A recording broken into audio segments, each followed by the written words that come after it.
천안 동남구청사 개발로 철거된 천안시민회종이 천안시청 일원에 다시 설치됩니다. 늦어도 내년 상반기 안에 준공될 전망입니다. 환경부가 금강세종보에 대한 정상화 사업에 착수했습니다. 보 운영을 위한 장비 교체 등을 내년 상반기까지 완료하고 재가동에 들어간다는 방침입니다. 이별을 요구했다는 이유로 여자친구를 흉기로 찌른 20대 남성에게 법원이 징역 7년을 선고했습니다. 시청자 여러분 안녕하십니까? BTV 뉴스입니다. 매년 새해 시작을 알렸던 천안시민회종. 2017년 동남구청사 복합개발로 철거되면서 6년 넘게 종소리를 듣지 못하고 있는데요. 천안시가 내년 상반기 안에 시민회종 이전 설치를 마무리하겠다고 밝혔습니다. 송용환 기자가 보도합니다. 지난 2005년에 설치한 천안시민회종은 2017년 동남구청사 복합개발과 함께 철거됐습니다. 새해 맞이 재해 행사를 비롯해 3.1절과 광복절, 천안시민의 날 등에 진행했던 타종 행사는 6년 넘게 중단됐습니다. 시민회종은 현재 매년 400만 원의 임대료를 내고 충북 진천의 종 제작업체가 보관 중입니다. 천안시민회종이 다시 시민의 품으로 돌아갑니다. 시청사 인근인 옛 선별진료소 자리에 설치될 예정인데 도비 6억 원을 포함해 총 19억 원이 투입됩니다. 기존의 전통 양식이 아닌 피라미드 모양의 현대식 디자인을 적용한 게 특징입니다. 시청사 현대식 건물에 어우러지는 그 조형물로 만들었고요. 이게 피라밋을 형상화해서 울림도 좋고 그다음에 경관 조명과 어우러지는 그런 형태의 조형물을 만들었습니다.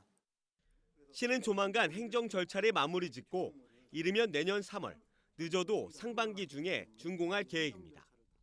현재는 시의회에 공유재산 심의를 득해가지고 일반 계약이라든지 무슨 심사라든지 그런 행정행위를 진행 중에 있고요. 바로 계약 의뢰를 해서 3월까지는 준공을 해서 시민들 품에 돌려드릴 예정으로 있습니다. 이에 따라 내년 8월 광복절부터는 다시 시민의 종소리를 들을 수 있을 전망입니다. BTV 뉴스 송용환입니다. 감사원이 지난 2021년 국가물관리위원회에서 결정한 금강보 처리 방안에 절차적 하자가 있었다는 공익감사 결과를 발표한 지 4개월여 만에 환경부가 세종보에 대한 정상화 사업에 착수했습니다. 한화진 환경부 장관은 29일 금강 세종보를 방문해 수문 정비 상황과 소수력 발전 정상화 계획을 점검했습니다. 환경부는 눕혀진 수문을 일으켜 세운 후 세종보 운영에 필요한 장비를 교체할 예정에 있는 등 정상화 사업을 내년 상반기 중 완료할 방침입니다.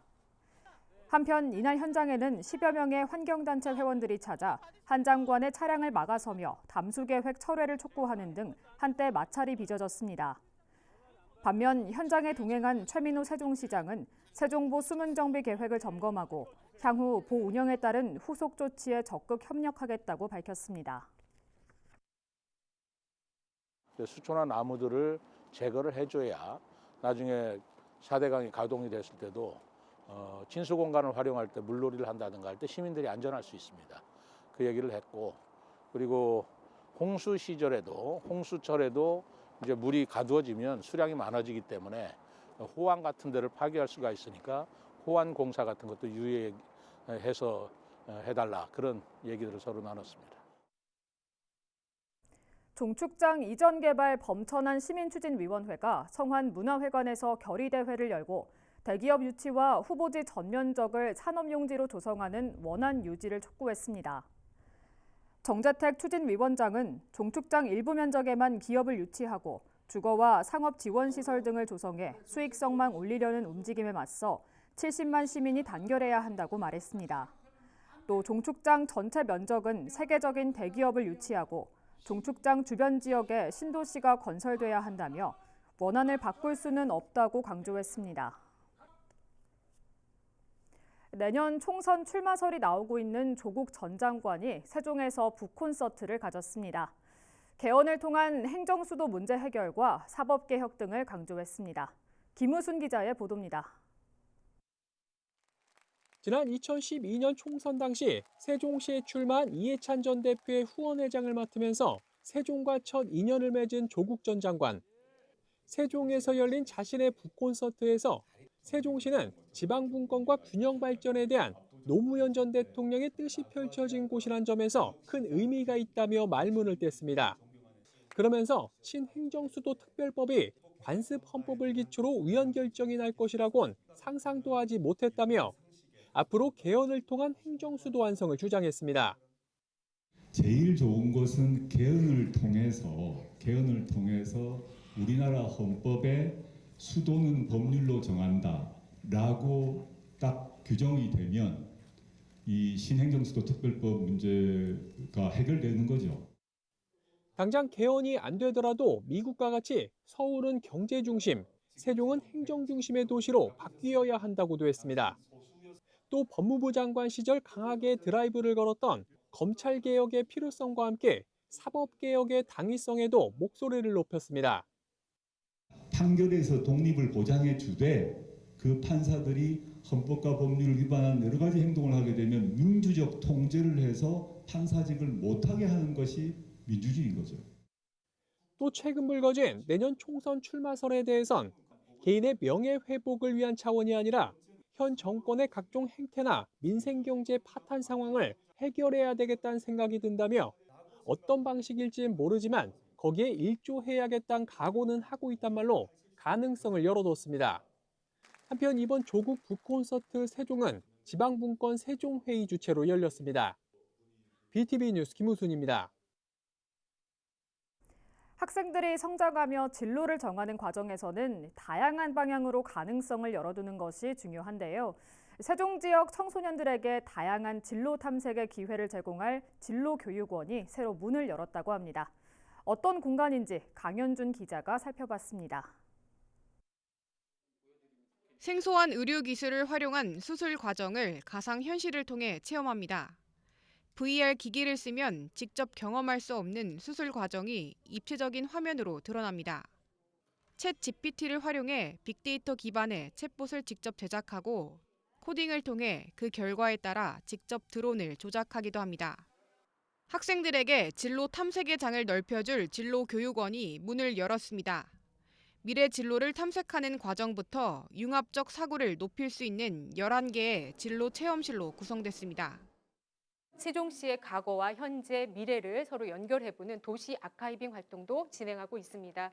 그리고 AI 드론실에서는 AI와 드론, 자율주행 자동차와 같은 미래의 신기술과 함께 접목하여서 세종시의 물류 시스템과 그리고 교통 시스템을 함께 고찰해보는 그런 활동까지 진행되고 있습니다.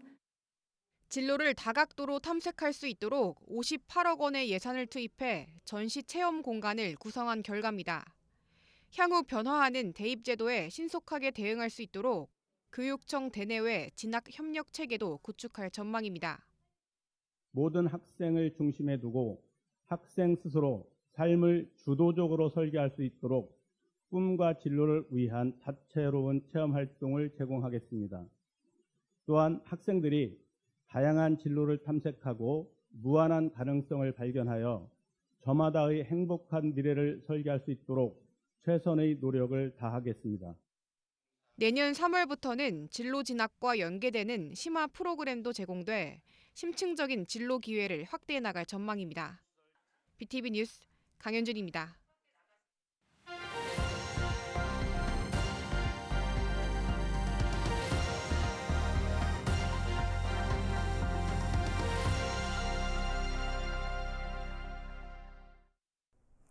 서울의 확장 메가시티가 정치권 화두로 급부상한 가운데 지방들의 인구 감소에 따른 지역 소멸 위기는 상대적으로 더 커지고 있습니다.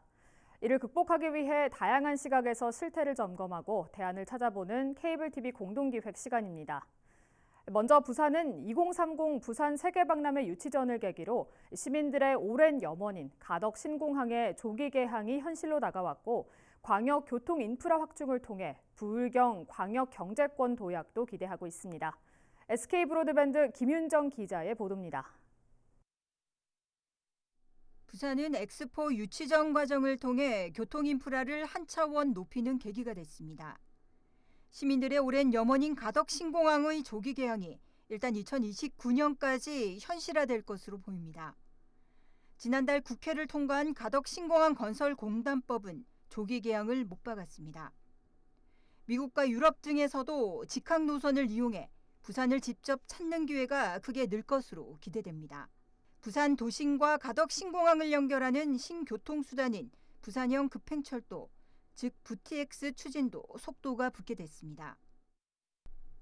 가덕 신공항에서 명지와 하단, 북항, 센텀시티를 거쳐 오시리아 관광단지까지 4조 7,600억 원을 투입해 54km 구간에 7개 역을 설치해 AI 기반 자율주행 수소 전동차를 운행할 계획입니다. 가덕 신공항에서 북한까지 18분, 오시리아까지는 33분이면 이동할 수 있습니다. 동서 부산권을 빠르게 잇는 획기적인 교통 환경을 제공하여 15분 생활권 도시로 한 걸음 더 나가는 탄탄한 디딤돌이 될 것으로 기대합니다. 나아가 부산을 글로벌 허브 도시로 성장시키는 추진체 역할을 하게 될 것입니다. 또 부산, 양산, 울산 광역철도 교통 인프라까지 확충되면 부울경 광역 경제권이 실질적으로 큰 도약을 이루게 됩니다. 부산 중심의 국가 동남권이 수도권에 버금가는 활력을 얻게 되는 것입니다. 하지만 역대 정부들이 오랜 수건 사업으로 되풀이해온 지역 균형 발전에는 막대한 예산이 소요됩니다. 이 막대한 예산을 일정에 맞춰 얼마나 확보하느냐 하는 것이 가장 중요한 문제입니다. 이 공단법이 아마 이제 국회 본회의를 통과를 한 만큼 아마 내년도 예산을 확보하기 위해서 지금 현재 열심히 노력 중에 있고 또 그와 더불어서 내년에 또 보상과 실시 설계가 원활하게 이루어질 수 있도록 예산 확보와 행정에 관련해서 적극적으로 우리 부산시당에서도 챙겨 나갈 것입니다. 부산을 중심으로 한 국가 동남권의 메가시티의 꿈은 조금씩이나마 구체적 모습을 드러내고 있습니다. 사업이 활성화되면 수도권 중심 발전으로 인구 감소 등 갈수록 취약해지고 있는 동남권 경제 활성화에도 전기를 맞을 것으로 기대됩니다. BTV 뉴스 김윤정입니다. 대구 경북의 경제 지도를 바꿀 대구 경북 신공항 건설에 가속도가 붙고 있습니다. 논란이 되어온 화물터미널은 복수건설로 가닥이 잡히고 있고 공항 기능 수행을 위한 각종 기술 협의를 비롯해 관광객 유치 방안도 구체화하고 있습니다. HCN 이정목 기자의 보도입니다. 대구 경북의 지도를 바꿀 신공항 건설의 날개짓이 빨라지고 있습니다. 2030년 차질 없는 개항을 위한 각종 협약 체결과 항공산업의 밑거름이 될 싱크넷 출범 등의 다각적인 움직임이 이어지고 있습니다. 위치 선정을 두고 논란이 된 화물터미널 건설은 군위와 의정에 여객기용 화물터미널과 화물 전용기용 화물터미널을 각각 건설하는 방향으로 가닥을 잡고 국토부의 승인을 기다리고 있습니다. 화물터미널을 복수로 설치하는 안을 저희들이 적극적으로 그 기본 계획에 포함시켜서 검토를 하겠습니다. 국제공항으로서의 위상을 높이기 위한 전세기 취항 업무 협약도 일찌감치 체결했습니다. 중국인 관광객 유치를 위해 아시아 최대 항공사인 중국 남방항공과 협약을 맺고 우선 과제로 2025 에이펙 정상회의 경주 유치에도 힘을 보태기로 했습니다. 중국 관광객의 숫자가 엄청 증가되고 있고 중국 관광객의 트렌드가 굉장히 변하고 있습니다. 전국 각지에서 우리 경북으로 접근성을 높이는데 오늘 이 행사가 매우 중요하다고 생각합니다.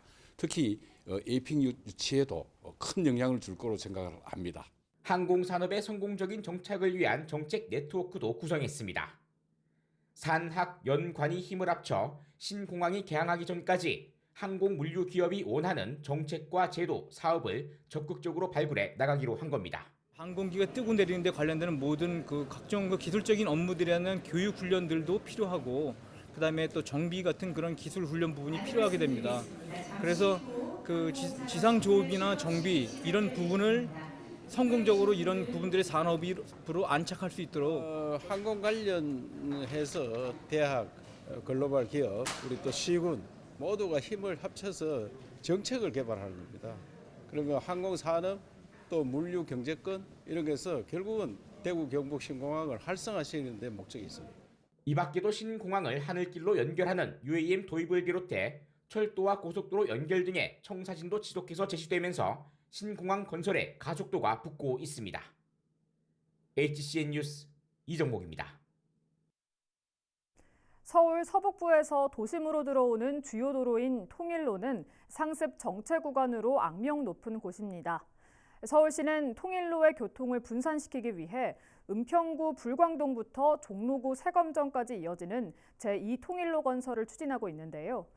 은평구를 비롯한 서북부 주민들은 환영하고 있지만 세검정 일대 주민들은 반발하고 있습니다. 이유가 무엇인지 딜라이브 이주협 기자가 전해드립니다. 북악산과 북한산, 인왕산에 둘러싸인 이곳은 서울 종로구의 세검정 일대입니다.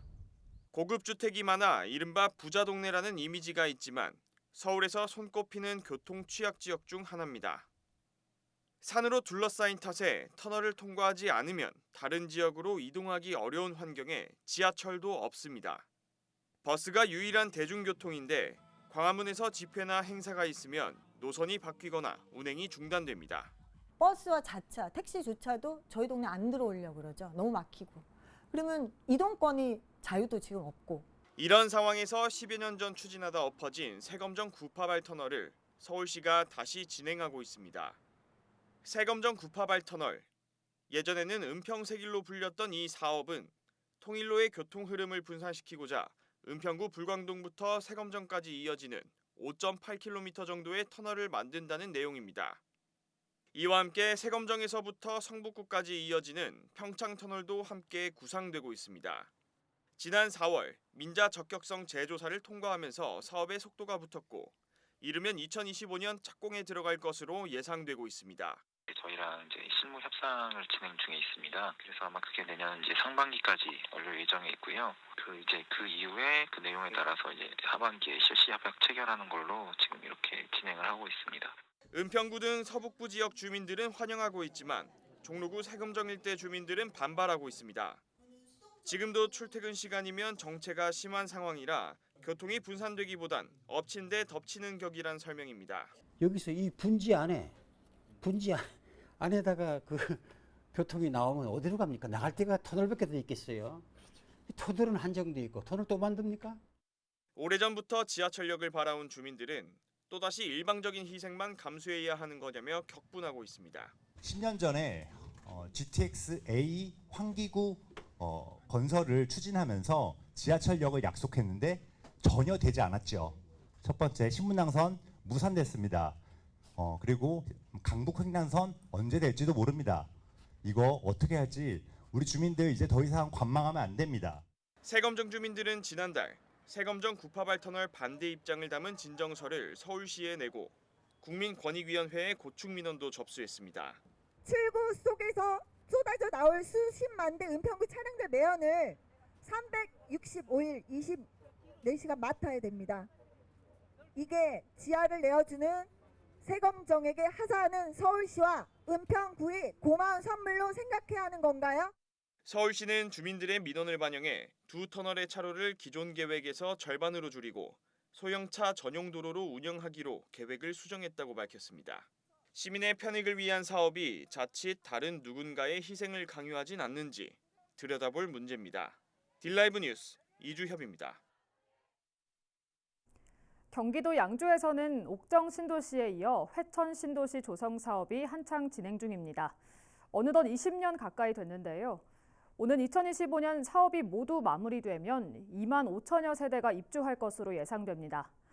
그런데 사업 시행사인 한국토지주택공사가 준공 2년을 앞두고 아파트를 더 짓기 위한 지구계획 변경을 추진하고 있는 것으로 확인됐습니다. LG 헬로비전 김신혜 기자입니다. 택지 조성을 위해 2007년부터 개발이 시작된 양주 회천 신도시. 1단계 부지에는 지난해 말부터 본격 입주가 시작됐고 2단계와 3단계 부지는 한창 공사가 진행 중입니다. 준공 목표는 2년 뒤인 2025년 12월. 개발이 완료되면 2만 5천여 세대가 입주할 것으로 예상되는데 여전히 공공시설 등 인프라는 부족한 실정입니다. 문화센터나 체육시설 조성 계획도 아직 결정된 게 없습니다. 회천 신도시를 보면은 사실 뭐 특별한 공공시설이나 뭐 공원시설도 없이 그냥 주거시설만. 이처럼 인프라 조성이 시급한 상황이지만 최근 사업 시행사인 LH가 아파트를 더 짓기 위해 국토부에 용도 변경 신청을 한 것으로 알려져 논란이 일고 있습니다. LH는 공공임대, 국민임대 주택 부지의 주상복합 시설을 그리고 지원시설 부지에는 또 다른 아파트를 짓겠다는 구상입니다. LH는 회천지구 활성화와 GTX C노선 추진 등 주변 여건 반영을 위해 지구계획 변경을 추진하게 됐다고 밝혔습니다. 주민들은 LH의 계획에 반발했습니다.